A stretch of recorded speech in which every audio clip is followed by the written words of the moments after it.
I'm cool, I'm happy, I'm getting married. There's no issue here. And then he comes and he says, oh, you're gonna have a baby. It's gonna be God. And it's like, oh, okay. So she's with the program.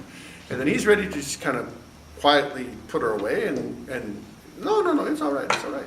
So he still marries her, in fact, that he had every right not to. What's the deal? Is it all love?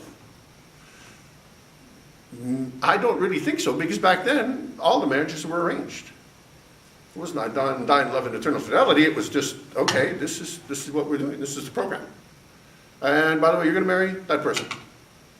That's how it worked. So why? This is inconvenient, so why are they doing it? And the answer is, you either obey the call or you don't obey the call. Nobody has to obey the call. They understood. Mary could have said when the angel showed up, thanks but no thanks. She said, I'm with the program. She had no idea. She understood this was going to be a big problem. She didn't ask any questions, because God asked. And the same thing with Joseph. When he found out, he didn't ask. He got with the program. And so the real issue is when God speaks to us, it's like, it's natural to give him excuses. Nah, I've got plans. I don't think so. This is costing me too much. This is a me generation. But it's like, they never really were recompensed during the course of their life. They didn't get anything in this life out of that. Mary had another 4 sons and at least a couple daughters. She lost her husband and even her oldest son on the cross. Well, that doesn't sound like a real great program. And Joseph, well, he got to die early. But he had another 4 sons and 2 daughters, so I guess at least 2 daughters, so it's like, well, maybe that wasn't so bad. But the fact is, it's like they didn't get a reward in this life. They didn't do it for the reward in this life. They never said, what do I get out of this? They recognized the privilege of the call. And that's really about what this day is about. The birth of Jesus in your heart causes inconvenience.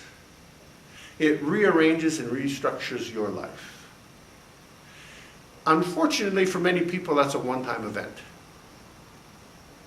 because there's a tendency to drift back to where they came from. But I want to tell you, Jesus Christ wants to disrupt your life, not just when he comes in, but right till the day that you die. By which I mean, he wants to keep pushing other things out of your life. That's just the nature of the deal. He wants to grow in you. And the issue is, are you prepared to let him or not?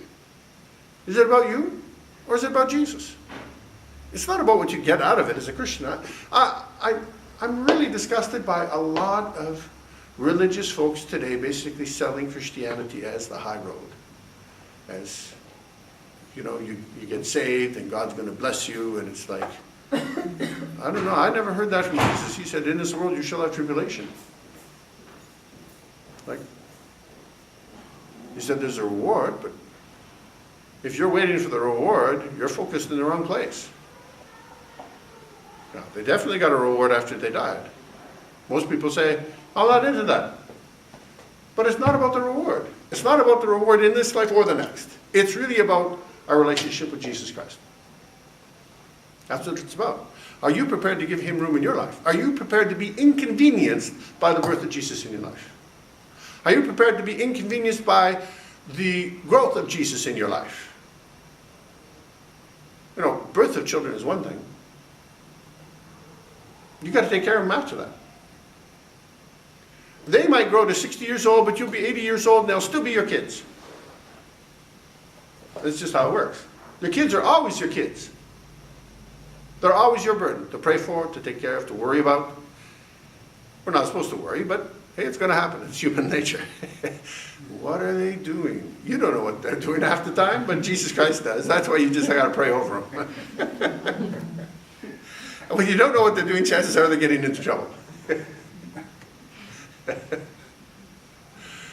We're talking about real life here. Jesus wants to grow in your life. He doesn't want to just be born into your life. He wants to grow in your life, and that's going to cause inconvenience. Are you prepared? You accepted him once. Do you still accept him? Does he have that room to grow? Is he just a baby in your life, or is he actually growing into something more? He wants to grow into full maturity. He wants to grow into the Savior of your life. He wants to grow into the one who died on the cross for you. He wants to go into that deep relationship with you, like he talks about in Ephesians 5, like the relationship between a husband and a wife. He wants it all. But what do you want? What do you want from Jesus? Do you want him to still be that little baby and you park him in the corner once a year? Or do you want him to be everything in your life? And that's the message for today. Amen.